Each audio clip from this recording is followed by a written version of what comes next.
సగ్గుబియ్యం వడల్ని ఎంతో ఈజీగా చేసుకోవచ్చు. సగ్గుబియ్యాన్ని ఒక గంట బాగా నానబెట్టేసి వడపోసేసుకొని దీన్ని ఒక బౌల్లో తీసేసుకొని బంగాళదుంపల్ని కూడా ఉడకపెట్టేసి పెట్టుకున్నానండి. వాటిని కూడా చెక్కు తీసేసుకొని ఉడకపెట్టేసుకొని మెత్తగా చిదిమేసి ఈ సగ్గుబియ్యంలో వేసేసుకోవాలి. దీంట్లో పచ్చిమిర్చి, కరివేపాకు, రుచికి సరిపడా ఉప్పు వేసి బాగా కలిపేసుకోవాలి.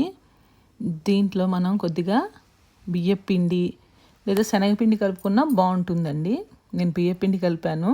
దీంట్లో ఇంకా వాటరు మనం కలుపుకోకూడదండి. అంతా బాగా కలిపేసుకొని చిన్న చిన్న బోండాల్లాగా లేకపోతే చిన్న చిన్న వడల్లాగా ఒత్తేసుకొని ఆయిల్లో డీప్ ఫ్రై చేసేసుకోవడమేనండి. సగ్గుబియ్యం వడలు రెడీ.